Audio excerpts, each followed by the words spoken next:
Smart મીટરનો વિરોધ છે યથાવત। સુરતમાં રોષભેર 5000 વાંધા અરજી ડીજીવીસીએલમાં આપવામાં આવી છે। સ્માર્ટ મીટરને લઈને સરકાર ફિક્સમાં મુકાઈ ગઈ છે। બિલ વધારે આવતું હોવાની સાથે સાથે એડવાન્સ પેમેન્ટ કરવું પડતું હોવાથી લોકોમાં ભારે રોષ જોવા મળી રહ્યો છે। ત્યારે લોકોએ કોંગ્રેસ અને આમ આદમી પાર્ટી દ્વારા સપોર્ટ કરવામાં આવી રહ્યો છે। કોંગ્રેસ દ્વારા સોસાયટીઓમાં જઈને વિરોધ કરવા માટે લોકો પાસેથી વાંધા અરજી લખાવવામાં આવી રહી છે, જેમાં 5000 અરજીઓ એકઠી કરીને ડીજીવીસીએલમાં જમા કરાવવામાં આવી છે।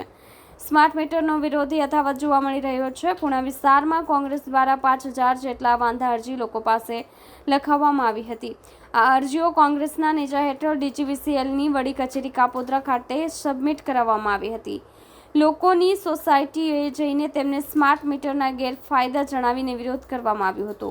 સ્માર્ટ મીટર નહીં લગાવવા માટે અરજી આપવામાં આવી છે। કોંગ્રેસના દિનેશ રાવલિયાએ કહ્યું કે લોકો ત્રાહિમામ પોકારી ગયા છે, ત્યારે અમે જિલ્લા કોંગ્રેસના તમામ લોકોએ વિરોધ કરવાનું નક્કી કર્યું અને ગ્રાહક નંબર સહિતની અરજી કરીને 5000 અરજીઓ પ્રથમ તબક્કાની લઈને વિરોધ કરાયો છે।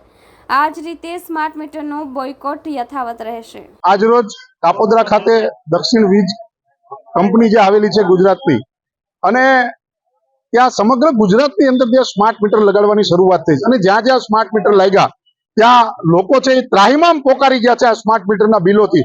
ત્યારે પુણા વિસ્તારની જુદી જુદી સોસાયટીઓમાંથી સુરત શહેર જિલ્લા કોંગ્રેસ સમિતિ દ્વારા વિરોધના કાર્યક્રમ શરૂ થયા અને એવું નક્કી કર્યું તમામ સોસાયટીના પ્રમુખો આગેવાનો દ્વારા કે ઘરે ઘરેથી વ્યક્તિગત ફોર્મ ભરી અને આપણે આપવાનું છે, એમાં ગ્રાહક નંબર અને એમનું જે લાઇટ બિલ છે એમની ઝેરોક્ષ છે કે અમારે આ સ્માર્ટ મીટરની જરૂર નથી, અમારે ત્યાં સ્માર્ટ મીટર લગાવવા આવવું નહીં, એવી 5000 જેટલી અરજીઓ આજે પ્રથમ તબક્કાની લઈને આવ્યા છે।